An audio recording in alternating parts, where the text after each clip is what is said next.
بھائی کی لائے بھائی نے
مولانا و مولا الکونین جد الحسن والحسین ابی القاسم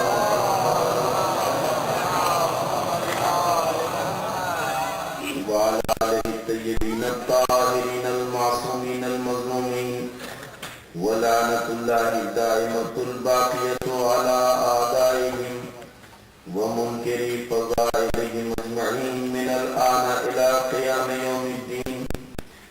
أما بعد فقد قال الله سبحانه تبارك وتعالى وهو أصدق القائلين بسم الله الرحمن الرحيم ومن عمل صالحا من ذكر أو أنثى فلنحيينه حياة طيبة.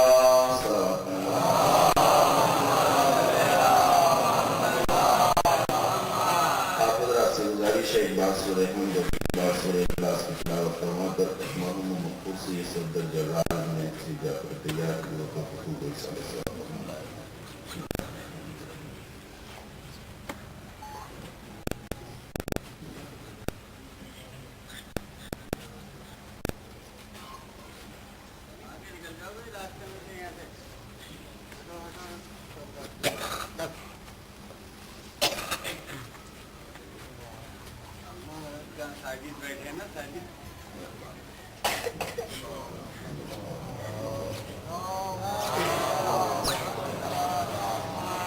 بزرگان گرامی اور عزیزان محترم، آیہ کریمہ جس کی میں نے تلاوت کا شرف حاصل کیا ہے اور چند آیت اس کے ذہن میں آپ کی نظر سماعت کرنا ہے.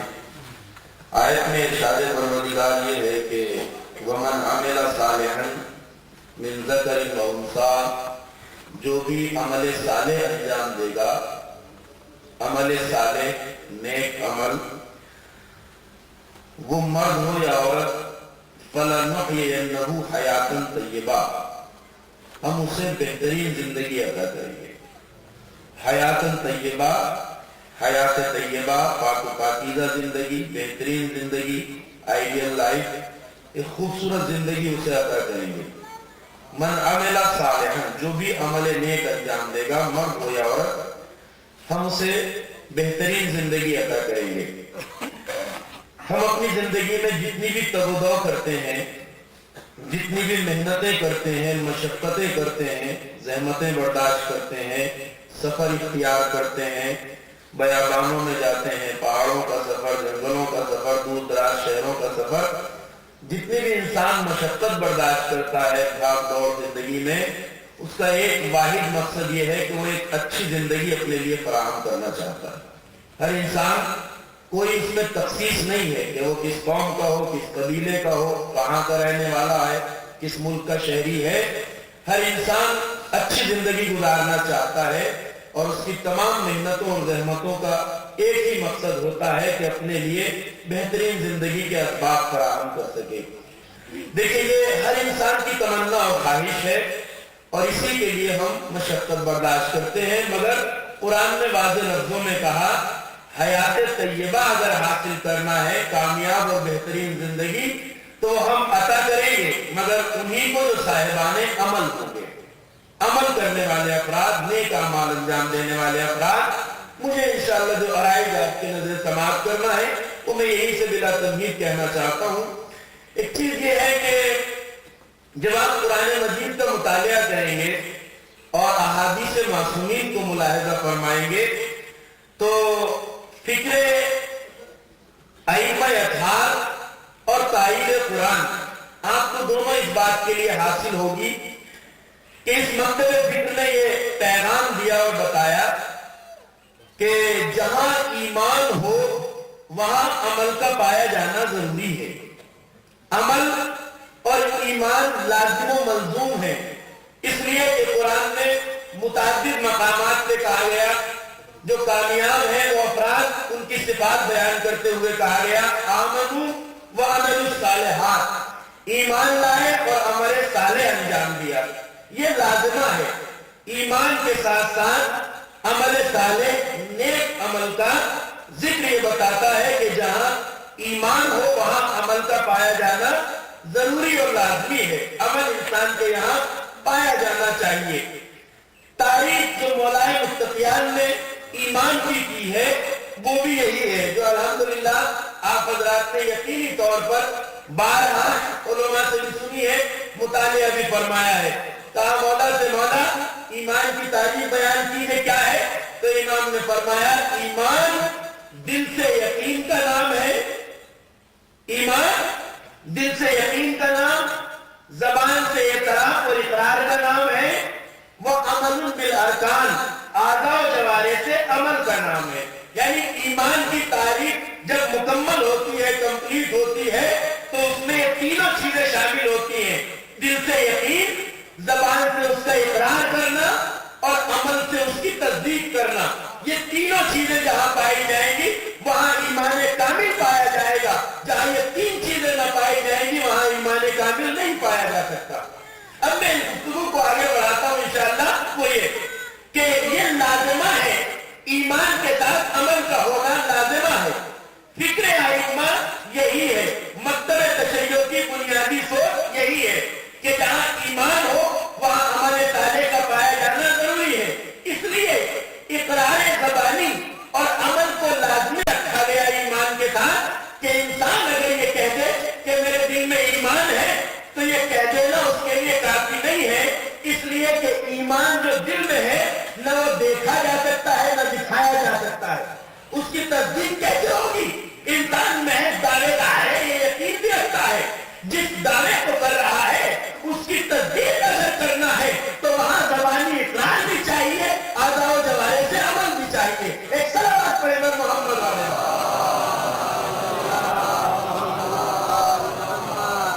دیکھیے میں انشاءاللہ ایک اہم بات کی طرف آنا چاہتا ہوں۔ آپ بخوبی اس بات کو جانتے ہیں کہ مجالس اذان ہمارے لیے درسگاہ عمل ہے، ہمارے لیے درسگاہ عمل ہے، زندگی کا راستہ متعین کرتی ہے، ہمیں بتاتی ہے کہ زندگی جینا ہے تو کیسے جینا ہے، زندگی کس طرح سے جینا ہے۔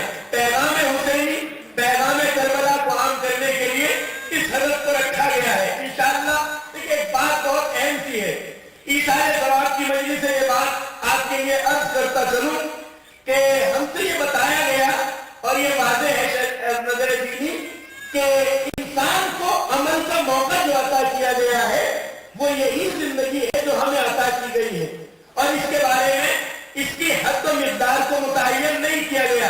ہمیں کتنے سال جینا ہے اس کے لیے کوئی تعین نہیں ہے، کیونکہ تشخص نہیں ہے کہ کتنے سال کی زندگی ہم لے کے آئے ہیں۔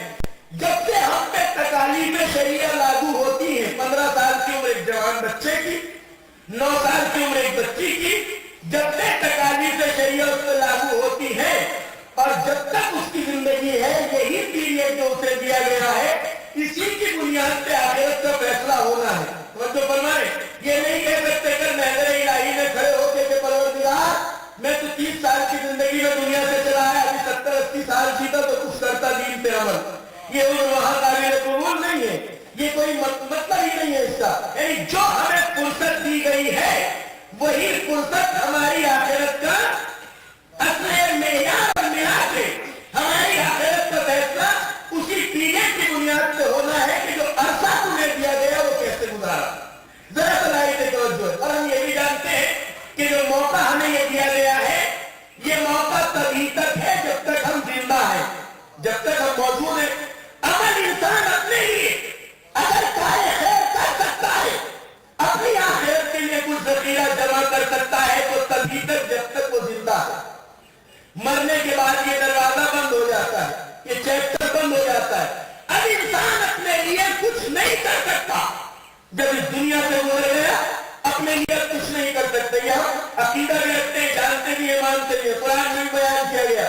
بہت سے افراد روز قیامت کے لیے پروردگار ایک بار اور دنیا میں بھیج دے، اب کے اعمال کا ذخیرہ لے کے آئیں گے، لیکن کہا جائے گا نہیں، جو وقت دیا گیا تھا وہ تمام ہو چکا ہے۔ تو ہم جانتے ہیں کہ جو موقع دیا گیا اگر وہ تمام ہو جائے تو انسان اپنے لیے کچھ نہیں کر سکتا۔ ذرا سا ہم معنویت اور گہرائیوں اور فلسفے کی طرف آتے ہیں اس بات کی حقیقت کی۔ پھر کیا سبب ہے، کیا علت ہے، کیا وجہ ہے کہ ایک مرنے والا جب ہمارے یہاں سے جاتا ہے تو ہم اس کے لیے انسان ثواب کرتے ہیں اور جانتے ہیں یہ مومنین کا جمع ہونا اس مرنے والے کے لیے کتنا اجر و ثواب معلوم نہیں کر سکتا اس کی مقدار کتنا ثواب رب کریم اسے عطا کرتا ہے اس کو ہم معین نہیں کر سکتے محبوب گن نہیں سکتے اس کو آخر کیا ہے اے رب کریم اب جو اس دنیا سے انسان جا چکا وہ اپنے لیے کچھ نہیں کر سکتا وہ اپنے لیے نہ خیر کر سکتا ہے نہ بدی کر سکتا ہے یہ فرش اعلیٰ رشتہ ہے مومنین یہاں جماعت میں ہوتے ہیں ایثار ثواب کرتے ہیں کیوں اس مرنے والے کو اجر و ثواب دیا جاتا ہے جو خود کچھ اپنے لیے نہیں کر رہا تو پسماندگان ہیں انہیں فیض حاصل کرتے ہیں پسماندگان ہیں جو کام انجام دیتے ہیں آخر اس کی معنویت کیا ہے آیا یہ کوئی رسم و رواج کی ادائیگی ہے کہ ہمارے یہاں کسی کا انتقال ہوتا ہے ہم سیدھے کی مجلس کر لیتے ہیں دسویں کی کر لیتے ہیں چہروں یہ رسم و رواج ہے نہیں ہے جو رسم و رواج نہیں اس کی معنویت اور گہرائی بہت زیادہ ہے مرنے والا اب اپنے لیے کچھ نہیں کر سکتا وہ خود انجام نہیں دے رہا ہے پسماندگان کا یہ عمل اسے کیسے پہنچا رہا ہے اس کی علت یہ ہے کہ دو کام انجام پاتے ہیں ایک یہ کہ وہ مرنے والا یقیناً اپنے لیے کچھ نہیں کر رہا ہے مگر وہ اس بات کی وجہ بنا کہ اس کی وجہ سے کچھ افراد ایک جگہ جمع ہو اور قرآن مجید جو کتاب زندگی ہے اسے کھول کے پڑھے اپنے لیے درس زندگی حاصل کرے فرش اعلیٰ پہ آنے والا اللہ اپنی زندگی کو کامیاب بنانے کے لیے ذری اصولوں کو لے کے اس فرش اعلیٰ پہ جائے اب رب کریم کی رحمت جوش میں آتی ہے جس بندے کی وجہ سے ہزاروں انسان درس زندگی حاصل کرے میری رحمت کا تقاضا ہے کہ جس طرح وہ کامیاب ہو رہے ہیں اسی طرح اسے بھی کامیابیوں کی منزل پہ پائے ایک صلوات پڑھیے بر محمد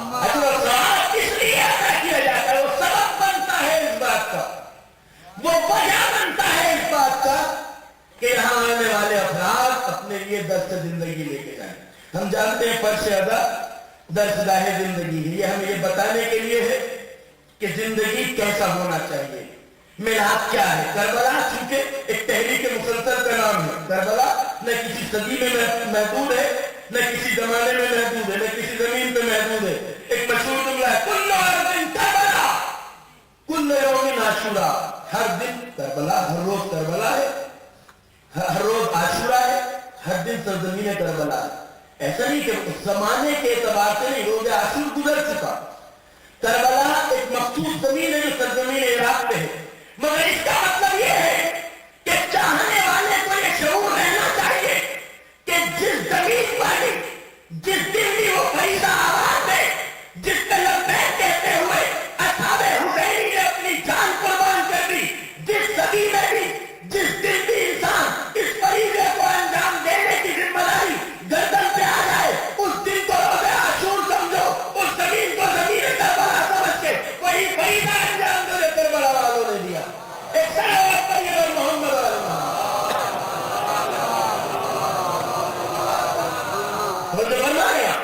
یہ اصل مقصد اور ہدف ہے روزے اجتماع کا یہاں جمع ہونے کا اصل مقصد یہ ہے کہ ہم سمجھیں زندگی کس کا نام آئیے حضرات اس گفتگو کو منزل تمام کی طرف لاتے ہیں اس بات کو آگے بڑھاؤں عمل کا اور ایمان کا بڑا گہرا رابطہ ہے وہ افراد جنہوں نے عالم اسلام میں اس فکر کو ڈیولپ بھی کیا اور ترویج بھی دیا کہ بس عقیدہ ہونا چاہیے عمل کی کوئی ضرورت نہیں ہے نجات ہو جائے گی یہ کہاں سے پیدا ہوئی سوچ میں اس کے تاریخی رشتے کی طرف اشارہ کرتا ہوں تاریخی طور پہ یہ کہاں سے پیدا ہوئی مسئلہ خلافت پیغمبر پر آپ جانتے ہیں بعد پیغمبر ایک لائٹ میں نہیں چل سکا جس کا اعلان پیغمبر نے غدیر سے لے کے جلشیرہ سے غدیر تک کیا ابتدا میں ایک رستے انحراف کھینچا جس کے انحراف کو تیز بین نظریں جانتی تھی پہچانتی تھی ظاہر بین افراد نہیں درک کر سکے اسی لیے یہ نقطہ بہت بڑا سی توجہ کے لائق ہے یہ بات دو لکیریں کھینچی جائیں اگر وہ دو لکیریں بغیر کسی ذرہ بر انحراف کے صحیح اور برابر کھینچی ہوں ان میں ایک سوئی کے نوک کی برابر بھی انحراف نہ ہو تو وہ لکیریں جتنی دور تک بھی آپ کھینچیں گے وہ مساوی اور برابر جائیں گی، قانون ہے. لیکن اگر بنیادی طور پہ جہاں سے آپ لکیر کھینچنا شروع کر رہے ہیں وہاں اگر وہ فاصلہ ظاہری نظروں سے نہ بھی دیکھا جا سکے اور وہ ٹیڑھا پر یہ انحراف ایک سوئی کی نوک کی برابر بھی ہو تو جتنا جتنا لکیریں آگے بڑھتی جائے گی یہ فاصلہ خط اصلی سے بڑھتا چلا جائے گا، یہاں تک کہ مودل مشرقین کا فاصلہ ہو جائے گا. جن لوگوں نے اس انحراف کو پہلے نہیں پہچانا ان کی سمجھ میں نہیں آیا کہ علی کیا کہنا چاہتے ہیں. علی کے لیے کبھی کہا علی حکومت کے لالچی ہے، خاموش ہو جائے تو ڈر جائے. وہ نہیں جانتے تھے کیوں رو گئے اس انحراف کو. جو نظریں نہ پہچان سکی انہوں نے یہ دیکھا ابھی کچھ ہی دور چلا کر یہ خط انحراف کہ یقین جیسا بازو کو بازو مسند خلافت اسلامی پہ آ گیا. ایک صلوات پڑھیے پر محمد آل محمد. ذرا تو توجہ اس بات کی طرف کہ یزید خود یوں ہی نہیں چلا ہے اس مسند پر جو پیغمبر کی پاکیزہ مسند تھی.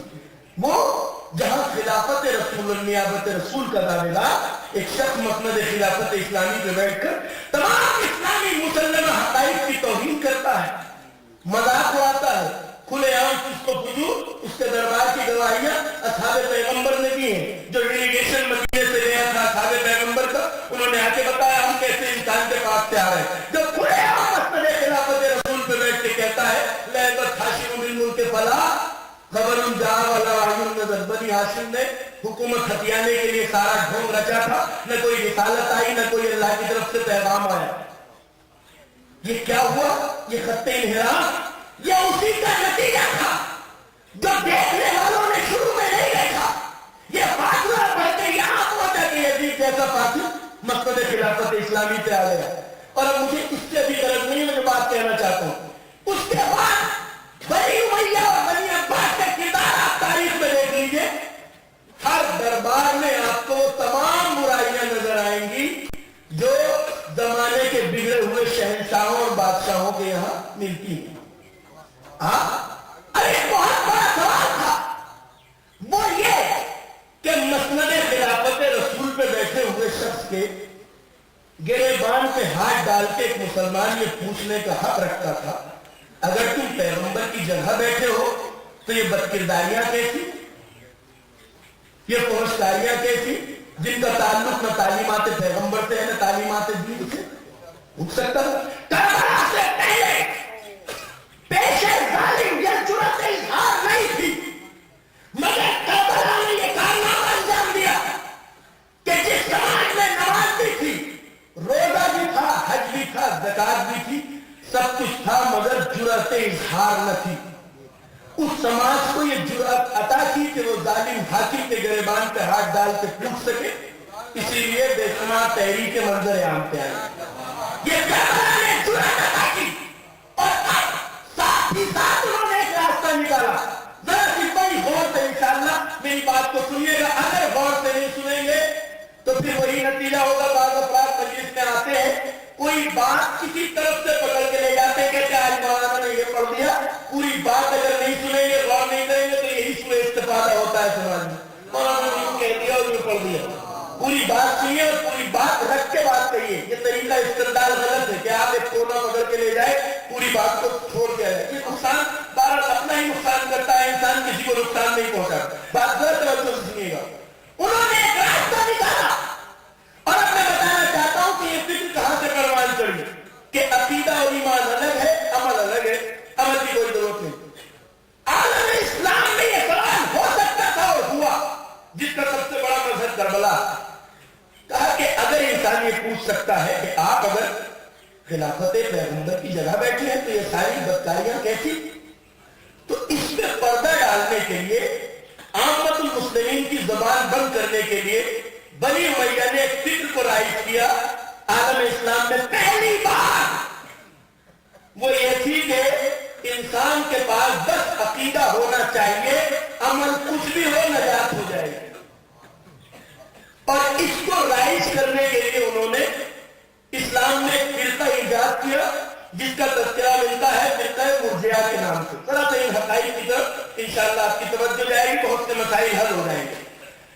ایک فرقہ باقاعدہ پیدا کیا گیا جس نے ڈنڈے کی چوٹ پہ مسلمانوں کے بیچ میں ڈھنڈورا پیٹنا شروع کیا کہ ایمان ہونا چاہیے، عمل ہو جانا ہو، نجات ہو جائے گی۔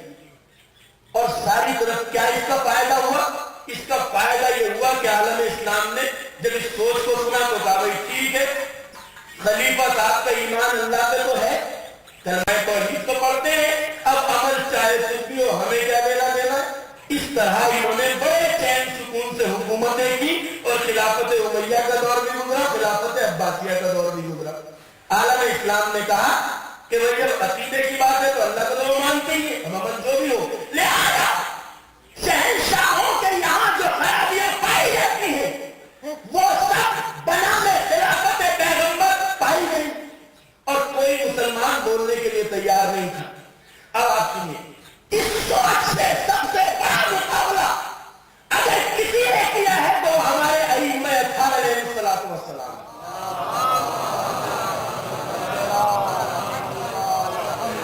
اس سوچ سے، اس انحرافی فکر سے سب سے بڑا مقابلہ اگر کسی نے کیا ہے تو مکتب اہل بیت اطہار۔ اہل بیت اطہار نے واضح لفظوں میں بتایا کہ جہاں ایمان کا دعویٰ پایا جاتا ہو وہاں عمل کا ہونا ضروری ہے۔ بے عملی کسی چیز کا نام نہیں ہے، بے عملی باعث نجات نہیں ہے۔ اس کے لیے معصومین نے محنتیں کی، کوششیں کی۔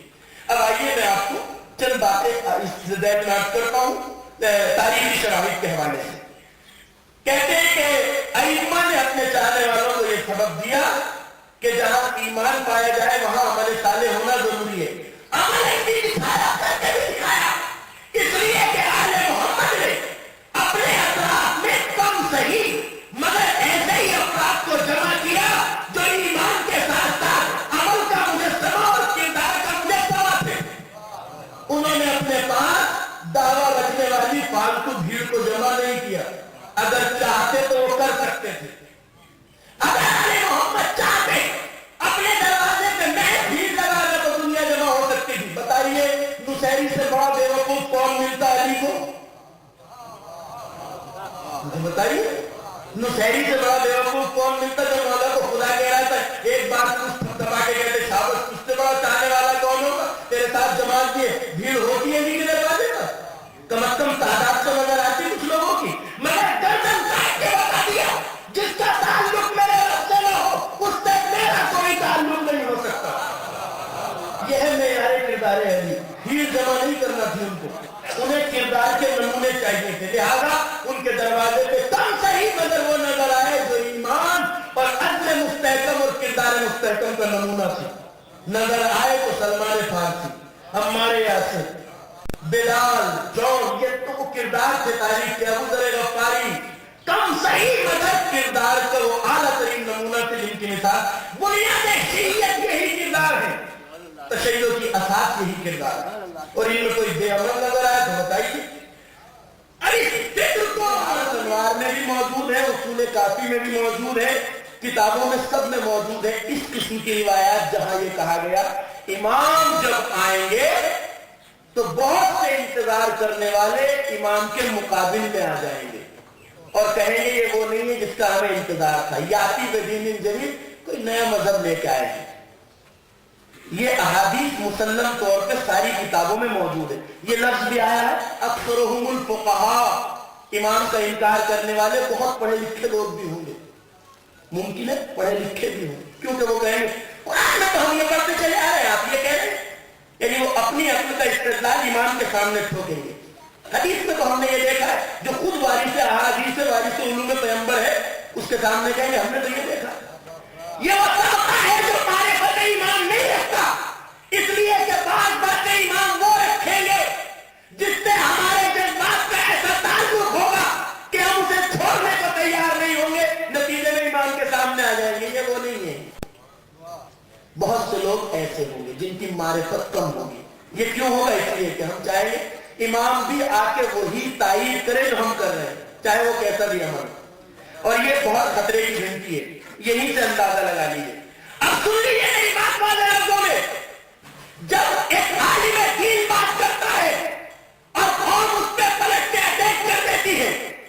طریقہ استدلال یہ ہے، ہم نے تو بڑے بڑے مولانا آئے، ہم نے تو کسی سے نہیں سنا، آپ ہی نئے آئے ہیں اس بات کو لے کے، ہمارے سامنے فلان الملت تشریف لائے، فلان الملت تشریف لائے، انہوں نے تو کبھی نہیں کہی یہ بات، آپ کہاں سے آ گئے لے کے؟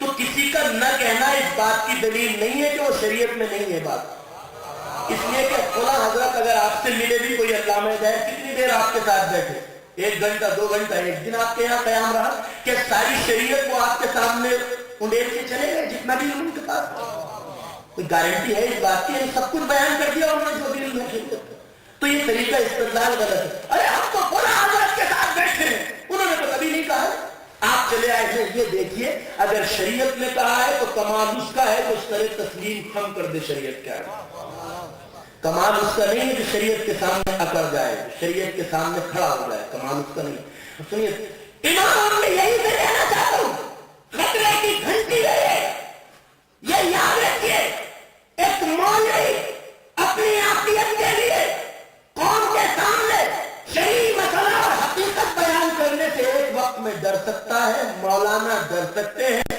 مگر مولا نہیں ڈریں گے۔ مزاج کو تابع شریعت بنائیں، ہم شریعت سے متصادم نہ بنائیں۔ شریعت اگر کہتی ہے تو آمنا و صدقنا، یہی کربلا ہے، اس لیے کہ کربلا اسی منزل امتحان کا نام ہے جہاں اصحاب حسین نے یہ کردار پیش کیا، مولا کا حکم جہاں آ گیا سر تسلیم کم۔ آج ہمیں اپنے سماج پہ نظر کرنا چاہیے، کربلا قیام کا نام ہے، کربلا استقامت کا نام ہے، کربلا ظلم و بربریت کے خلاف آواز اٹھانے کا نام ہے، کربلا سین سے ٹکرا جانے کا نام ہے، کربلا عزت کا راستہ ہے، ذلت کا راستہ نہیں ہے۔ اور فرش اعضاء سے ہمیں یہی سبق ملتا ہے، مقصدیت یہی ہے۔ کیا ہے سرکار؟ آج پوری دنیا کو آپ بتائیے کربلا کیا ہے؟ ہم نے بتانے کا راستہ چھوڑ دیا ہے، صرف برائیاں گنانے کا راستہ اختیار کر لیا ہے۔ ہم بتائیں آل محمد کیا ہے، کربلا کیا ہے؟ کربلا صرف شیعوں کے لیے نہیں ہے، کربلا صرف مسلمانوں کے لیے نہیں ہے، کربلا ساری انسانیت کے لیے ہے۔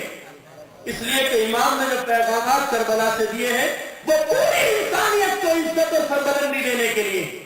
آپ دیکھیے انسانی سماج میں کسی بھی قوم و قبیلے اور مسلک کے انسان ہو جنہوں نے عزت کے راستے کو انتخاب کیا، ان کی زندگی کے صفحہ اول پہ وہی کلمہ لکھا ہے جو حسین نے کربلا میں بیان کیا، الموت اولی من رکوب الارض، عزت کی زندگی ذلت کی موت سے بہتر ہے، عزت کی موت ذلت کی زندگی سے بہتر ہے۔ یہ وہ کلمہ ہے جو مولا نے کربلا، اسی پہ گاندھی جی نے عمل کیا، اسی پہ دنیا کے سارے حریت پسندوں نے تکیہ کیا، اسی کلام کو انہوں نے اس کو عظمت کہا، اس لیے کہ پیغام انسانیت کے لیے کربلا سارے نہ چاہتی ہے، کربلا عزت کی موت ذلت کی زندگی سے بہتر ہے۔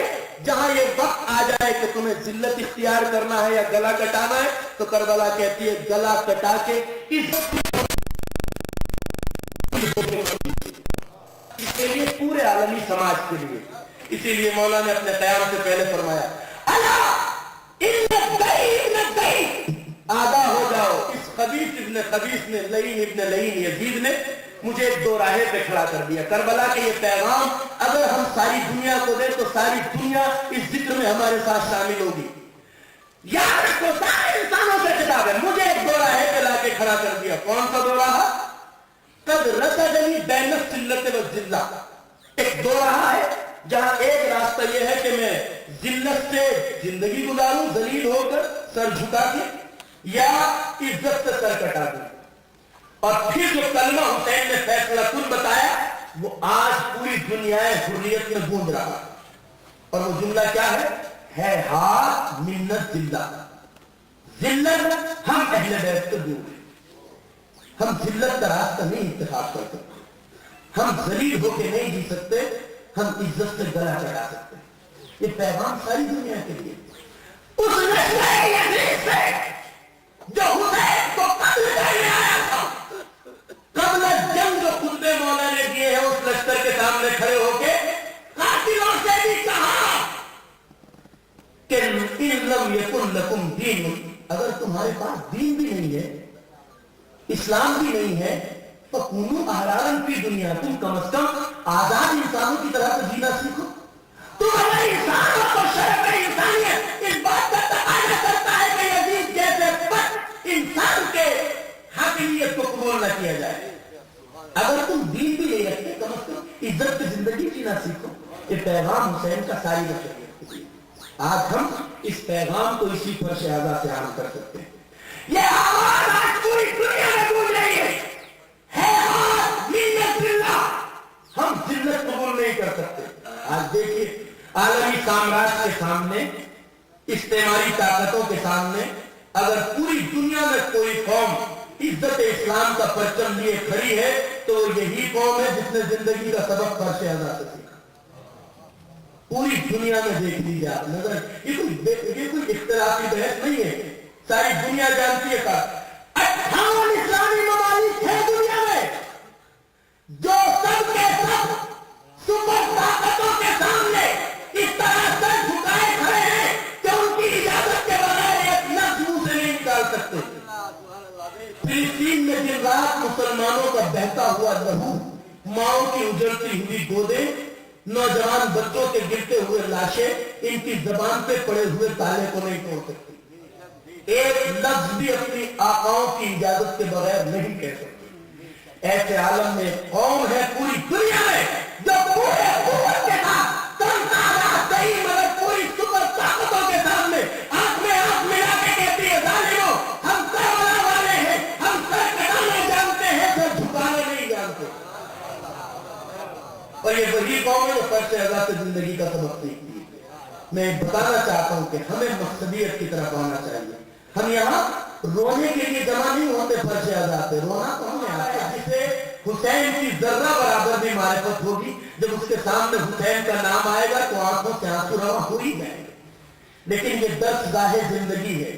یہاں سے کربلا والوں نے جو زندگی کا سلیقہ سکھایا ہے اسے ہم خود بھی سیکھیں اور سماج میں لاگو بھی کریں, اور کر رہے ہیں. آج شیعت یہ کام انجام دے رہی ہے اپنے مظلوم بھائیوں کے لیے. جہاں زبان سے ایک لفظ نہیں نکلتا, کتنے تعجب کی بات ہے. عالم اسلام آج کی ذلت کا شکار ہو چکا ہے. ملک شام جو اسرائیل اور امریکہ کا مخالف رہا ہے اول سے, وہاں کی حکومت گرانے کے لیے فوجی بھی بھیج رہے ہیں, کرائے کے قاتل بھی بھیج رہے ہیں, دن رات اسلحہ بھی بھیج رہے ہیں, پورا زور بھی لگا رہے ہیں. پوری ہسٹری گواہ ہے انہوں نے کبھی فلسطین کے مظلوموں کے ہاتھ پر اگر بندوق کی ایک گولی بھی رکھی ہو, کیونکہ جس کے لیے پرمیشن نہیں ہے وہاں یہ نہیں جائیں گے. آج عزت اسلام کا پرچم شریعت کے ہاتھوں میں ہے, اور اب دیکھیے وہ کردار ہم نے کھلے طور پہ پیش کیا. آج ہمارا جہاں بھی خون بہتا ہے, وہ عراق ہو یا نجف, ایران ہو یا کہیں بھی لبنان ہو, جہاں بھی ہمارا خون بہتا ہے سب میں فیاض ہونے والا اسلحہ سب وہی کا بنا ہوتا ہے کھلے عام طور پہ. سب ہمارے قاتلوں کا ہوتا ہے. آج ہم نے بھی کھل کے کہا اور بتا دیا دنیا کو, اگر آج دن کی جنگ میں حماس نے اس ظالم حکومت کو گھٹنے ٹیکنے کا مجبور کیا تو اسی اسلحے کی مدد سے جو مملکت اسلامی نے اس کو عطا کیا. تل ابیب اگر آج ہلا ہے تو اسی میزائلوں کی بنیاد پر جس کا کھلے طور پہ اعلان کر دیا گیا کہ ہم ان مظلوموں کے ساتھ, اس لیے کہ کربلا مظلوم کے ساتھ کھڑے ہونے کا سبب دیتی. اور یہ وہ نعرہ ہے جو حسین ابن علی کا دعا ہے. حزب اللہ لبنان کے لیے سید حسن نصر اللہ نے بیروت کے چوراہے پہ کھڑے ہو کے ساری دنیا کو خطاب کر کے بتایا, جب تم ہمارے دیے ہوئے معمولی پاور کے میزائلوں کو برداشت نہ کر سکے تو جب ہم سے ٹکراؤ گے تو تمہارا کیا حال ہوگا. پیغام کھلے عام دنیا والوں, تم چاہتے ہو ہم سر جھکا کے جیے. یہ پیغام ابھی آپ دیکھ لیجیے, اس کی کلپ موجود ہے. تم چاہتے ہو ہمیں سر جھکانے میں مجبور کرو, تم چاہتے ہو ہمیں ذلت گوارا کرنے پہ مجبور کرو. یاد رکھو ہمیں کربلا سے ایک پیغام ملا ہے, وہ ہے ہاتھ منت ذلت, ہے ہاتھ منت ذلت. ذلت ہم سے دور ہے, ہم سر جھکا کے نہیں جی سکتے. آج تشیع کے ہاتھ پہ, کربلا والوں کے ہاتھ میں عزت اسلام کا پرچم ہے, جو پوری دنیا کو یہ بتا رہا ہے کہ شریعت سر جھکانے کا نام نہیں ہے, عظمت اور بلندی کے لیے سر کٹا دینے کا نام ہے. اور یہی وہ سبق ہے جو ہمیں اس فرش اعضا سے ملتا ہے اور لینا چاہیے. میرے عزیزوں اور بزرگوں, بہت سی حقیقتیں ہیں جس کی طرف اشارہ کیا جا سکتا ہے, لیکن دامن وقت میں گنجائش نہیں ہے، اور ہمیں خود اس بارے میں متوجہ ہونے کی ضرورت ہے. خود ہم سوچیں کہ ہم کیا کر رہے ہیں، کہاں بیٹھے ہیں، کیوں آئے ہیں. اگر یہ درسگاہ عمل ہے کہ یقیناً ہے، اور یونیورسٹی جہاں وہ احکام لاگو نہیں ہوتے جو مسجد میں ہوتے، یہاں سب آ سکتے ہیں، ہر طبقے کا انسان، ہر فکر کا انسان. ہمارا کام تھا یہاں سب کو جمع کر کے پیغام کربلا دینا. ہمارا کام تھا سب کو یہاں جمع کر کے، اس لیے کہ حسین کے نام میں جو کشش ہے، حسین کے ذکر میں جو کشش ہے، اسے دنیا جانتی. زینب کبریٰ نے مجلس عزا کی بنیاد رکھی. کیوں رکھی؟ ایک بہت بڑا سوال ہے، کیوں رکھی؟ ہم سے جب سوال کیا جاتا ہے تو ہمارے صنف کے لوگ جواب دیتے ہیں اس لیے کہ زینب یہ چاہتی تھی کہ ایک ایسا فرش چھوڑ جاؤں جہاں میرے بھیا کا نام باقی ہے. یہ جواب ہم تب دیتے ہیں جب زینب اولیا مقام جیسی مقدرہ عصمت کو اپنی سطح ذہنی پہ رکھتے ہیں. یہ زینب کا جواب نہیں ہے، اس لیے کہ زینب اس لیے یہ کام نہیں کر رہی. ہمارا جذبہ ہوتا ہے، برا بھی نہیں، کہ ہمارے اگر کسی بزرگ نے 50 سال پہلے بھی امام باڑہ بنوایا ہو یا پیسہ لگایا ہو، آج بھی ہم چاہتے ہیں کہ وہ پتھر وہیں لگا رہے کہ امام باڑہ نیا بھی تعمیر ہو جائے. یہ ہمارا جذبہ ہے، انسان ہے، ہم چاہتے ہیں کچھ کیا ہے ہمارے بزرگوں نے تو نام رہے. مگر زینب کا یہ جذبہ نہیں تھا، اس لیے کہ زینب جانتی تھی حسین کے نام کی بقا کے لیے زینب مجلس کی بنیاد نہیں رکھ رہی تھی. اس لیے کہ زینب جانتی تھی میرے بھیا کے نام کو باقی رکھنا رب کائنات کی ذمہ داری ہے، زینب کی ذمہ داری نہیں. اس لیے کہ اس نے کہا جو میرا ذکر کرے گا میں اس کے ذکر کو باقی رکھوں گا. زینب ایک الگ چیز جانتی تھی اور سمجھتی تھی، وہ یہ کہ زینب اس لیے فرش عزا کی بنیاد رکھ رہی تھی کہ زینب جانتی تھی میرے بھیا حسین کے نام میں کشش اتنی ہے، جاذبیت اتنی ہے کہ جس انسان کے سامنے آپ کہہ دیں میرے گھر حسین کی مجلس ہے تو نہ دروازے پہ جانے کی ضرورت، نہ پکڑ کے لانے کی ضرورت، ہر انسان کھینچا چلا آتا ہے اس فرش عزا. اور زینب یہ جانتی کہ میرے بھیا کے نام پہ انسانیت جمع ہو ایک فرش پہ، اور وہاں سے میرے بھیا کا پیغام ساری دنیا تک پہنچے. اور آج یہ فریضہ ان مجلس عزا کے ذریعے ہمیں انجام دینا چاہیے، اس لیے کہ ہم اپنے پیغام کو آگے نہیں بڑھا سکے. آج ہم کہاں گئے ہیں، ہمیں اپنی حالت کے بارے میں سوچنا چاہیے. ہم کتنے اثر انداز ہیں، ہمیں سوچنا چاہیے. ہماری مملکت میں کتنی آواز، کتنا دم ہے، اس کے بارے میں ہمیں سوچنا چاہیے. کسی بزرگ نے کہا ہے کہ شیعیت کی اتنی پاور تھی اسی مملکت ہندوستان میں کہ بابر کے زمانے تک جو 9 رتن منتخب کیے جاتے تھے پوری انڈین حکومت، سمرقند بخارا سے لے کے جو اتنی بڑی امپائر تھی اس زمانے میں، اس کے جو 9 رتن انتخاب کیے گئے، 9 سب سے بزرگ صاحبان علم، کمال، مہارت، فن رکھنے والے 9 منتخب روزگار افراد، اس میں شیعت کی نمائندگی کتنی تھی؟ اس 9 میں 5 ہمارے شیعہ ہوتے. اس زمانے میں ہمارا پرسنٹیج 50% سے زیادہ تھا صاحبان علم اور کمال کے اعتبار سے. آج ہماری نمائندگی مملکت میں کتنی ہے، ہماری آواز میں کتنا دم ہے، وہ ہم نے دیکھ لیا. آج اسی مملکت میں ہم سے چھوٹی قومیں ہیں جنہوں نے اپنے آپ کو اتنا مضبوط بنایا ہے کہ وہ اپنے قوم کے قاتل کو بھی تختے دار سے چھڑا لینے میں کامیاب ہو جاتے ہیں. ہم اپنے بے گناہ کو بھی جیل کی سلاخوں سے نکالنے کی طاقت نہیں رکھتے. یہ پاور ہمیں کون دے گا؟ یہی فرق ہے. یہ سلیقہ جب ہم سیکھ لیں گے زندگی کس طرح جینا ہے.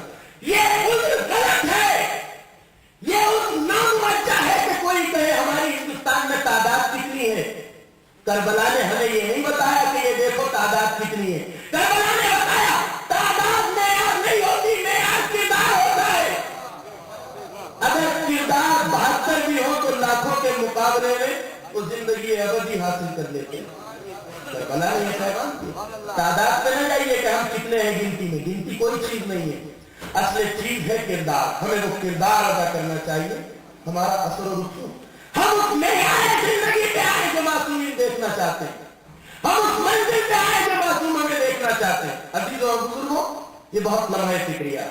ہمیں دین کی معرفت حاصل کرنے کی ضرورت ہے. مذہب ہم سے کیسی زندگی کا تقاضا کرتا ہے. ہم اگر پابند دین نہ بن سکے، شریعت کا احترام نہ کر سکے تو ہم دعوے دار ہیں، حقیقی چاہنے والے نہیں ہو سکتے. اس لیے کہ شریعت راستہ میں ایک ذرا سی بات ہے جو اپنے نوجوانوں سے یہاں کہنا چاہتا ہوں، مجھے معاف کیجیے گا، چند باتیں ہیں جو ایام اذا ہے، مسلسل جلوس ہائے اذا میں آپ مشغول اور مصروف ہیں، ایک پیغام اپنے بچوں کو دینا چاہتا ہوں۔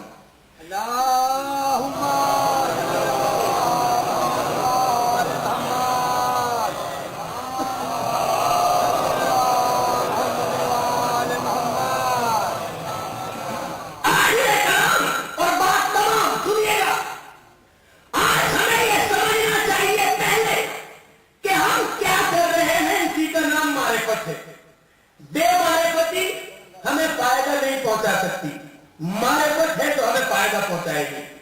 ہم پہلے یہ سوچیں کہ ہم کر کیا رہے ہیں، اس کا مطلب کیا ہے، اس کی حقیقت کیا ہے۔ آج ہمارے یہاں الحمدللہ دین ہم کم نہیں ہے، اعمال خیرات عزاداری ماشاءاللہ بہت ہے ہمارے، مگر ذرا سا ہم اگر ان باتوں کی طرف جس کا آپ انکار نہیں کر سکتے اگر ذرا سی توجہ دے لیں تو ہماری زندگی دیگرگوں ہو سکتی ہے، بدل سکتی ہے۔ سنیے گا کیا کہنا چاہتا ہوں۔ ماتم ہم کرتے ہیں، ماتم کرتے ہیں، ادا کرتے ہیں، یہ تاثیر ہے سید سجاد کی۔ جس طرح مولا نے ماتم کیا اسی مشن کو ہم آگے بڑھاتے ہیں۔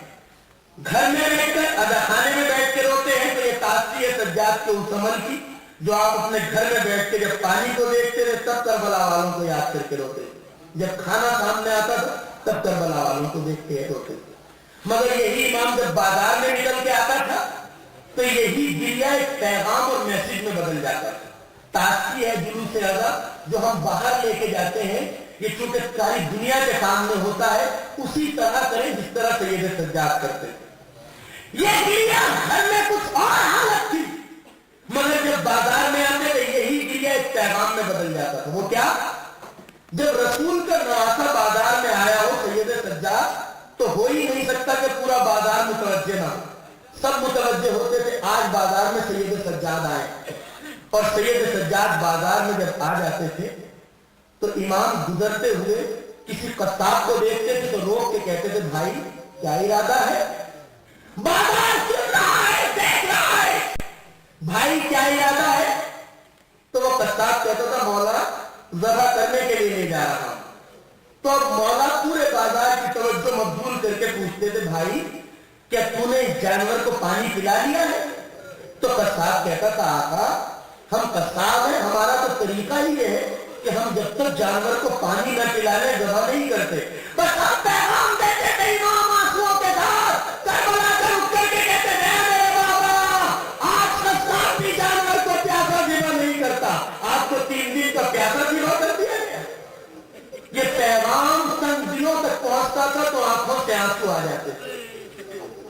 کہتے ہیں جب سجاد بازاروں سے گزرتے تھے تو قصاب کٹے ہوئے گوشت پہ کپڑا ڈال دیتے تھے کہ مولا کٹے ہوئے گوشت کو دیکھ کے کہیں کربلا کو یاد کر کے نہ رونے لگے، کیونکہ یہ تحریک تھی۔ آج میرے دوستوں میرے جوانوں خاص طور پہ آپ سے میرا خطاب ہے، آج جب اذا خانے میں مجلس کرتے ہیں، ماتم کرتے ہیں، گریہ کرتے ہیں، یہ اس گریہ کی تاثیر جو مولا گھر میں کرتے تھے۔ جلوس جب باہر لے کے جاتے ہیں یہ اس عمل کی تاثیر جو مولا پیغام دیتے تھے۔ ہم جب جلوس لے کے جاتے ہیں ہم دنیا کے سامنے ایک پیغام رکھتے ہیں، ہم کس کے عزادار ہیں، کس مظلوم کا ماتم کرنے والے ہیں۔ جلوس ماتمی جلوس کا لفظ آپ کسی بھی قوم کے آدمی سے کہیے کہ ماتمی جلوس آ رہا ہے تو اس کا کیا مطلب سمجھے گا، یعنی غم کرنے والوں کا، ماتم کرنے والوں کا، رونے والوں کا جلوس۔ لیکن اگر اسی جلوس میں ہمارے کچھ جوان ہنس رہے ہوں، ماتم کے دوران بھی ایک دوسرے کو دھکا دے رہے ہوں تو سوچئے دیکھنے والے اس سے کیا پیغام لیں گے۔ جوانوں بس ضرورت اس بات کی ہے عمل کی اہمیت کی طرف ذرا سی توجہ ہماری زندگی کو بدل سکتی ہے۔ جب ہم ماتم کرتے ہیں تو ماتم کوئی بے مقصد عمل نہیں ہے، پہلے ماتم کا مطلب سمجھے پھر ماتم کرے تو ہمارا پیغام مثبت جائے گا۔ ماتم اگر میرا جوان یہ جان لے کہ ماتم کسے کہتے ہیں، ماتم کہتے ہیں شدت غم میں مبتلا ہو کر ایک جوان مرنے والے بیٹے کی ماں جب تڑپ کے اپنے سینے پہ ہاتھ مار کے کہتی ہے ہائے میرے لال، اس شدت غم کا نام ہے ماتم۔ جب وہ کہتی ہے ہائے میرے لال اس کا نام ہے ماتم۔ ماتم کوئی رسم نہیں ہے۔ اگر جلوس اذا میں شامل ہوتے ہو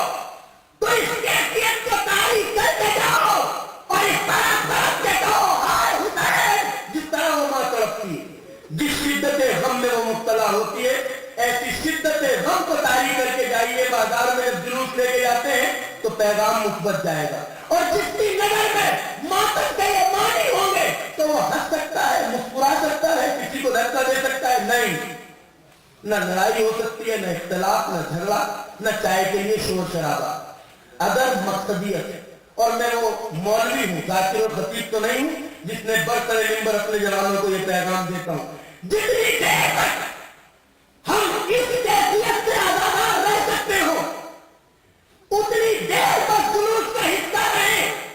ضروری نہیں کہ 8 گھنٹے تک جلوس کے ساتھ جائیے، اگر 8 گھنٹے آزاد رہ سکتے ہو تو ساتھ رہو، اگر صرف 2 گھنٹے اس کیفیت میں گزار سکتے ہو تو صرف 2 گھنٹے جلوس ادا کے ساتھ رہو۔ جب ہنسی آنے لگے گھر لوٹ آؤ، مگر وہاں حد سے غلط پیغام دنیا کو نہ دو۔ جتنی دیر آزادار رہ سکتے ہو بس اتنی دیر جلوس سے ادا میں رہو۔ 8 گھنٹے رہ سکتے ہیں تو 8 گھنٹے رہیں، 2 گھنٹے رہ سکتے ہیں۔ جب انسان کی طبیعت ہے، جب یہ کیفیت طاری ہونے لگے اور آپ کو لگے کہ آپ کو شدت غم مجھ پہ طاری نہیں ہے تو کسی رسم کی ادائیگی نہ کیجیے، وہاں ہنس کے پیغام مذہب کو خراب نہ کیجیے، بلکہ گھر لوٹ آئیے، وہ زیادہ اجر و ثواب۔ اس لیے کہ جتنی دیر آپ پیغام دے سکتے ہیں اتنی دیر اس کیفیت کے ساتھ رہیں۔ شدت غم کا نام ہے ماتم، اور ہمیں چاہیے کہ ہم اسی کیفیت سے لوگوں کے سامنے جائیں جو ماتم کا مطلب ہے۔ یہ مسکرانا، ہنسنا، چائے کے لیے شور شرابہ، یہ عزاداری سے کسی قسم کی مماثلت نہیں رکھتا۔ ذرا سا غور کریں، انشاءاللہ بہت بڑی باتیں نہیں ہیں، ذرا سا بس دھیان کی ضرورت ہے، توجہ کی ضرورت ہے۔ حسین اس ذات بالا صفات کا نام ہے جو پوری بشریت کو جس کا پیغام پہنچائیں اگر ہم تو سب سید مظلوم کی عظمت کا اعتراف کرتے ہیں۔ دنیا کا کوئی بھی انسان ہو وہ عظمت حسینی کے آگے سر رکھے ہیں۔ ہمارا کام بھی یہ ہے کہ بس ہم دین کے پیغام کو سمجھیں، شریعت کی مقصدیت کو سمجھیں اور پابند شریعت ہو جائیں۔ جہاں جذبات شریعت کے تابع ہوں وہاں حسینیت سے، جہاں شریعت سے متصادم ہو جائے وہاں جذباتیت ہے، شریعت نہیں۔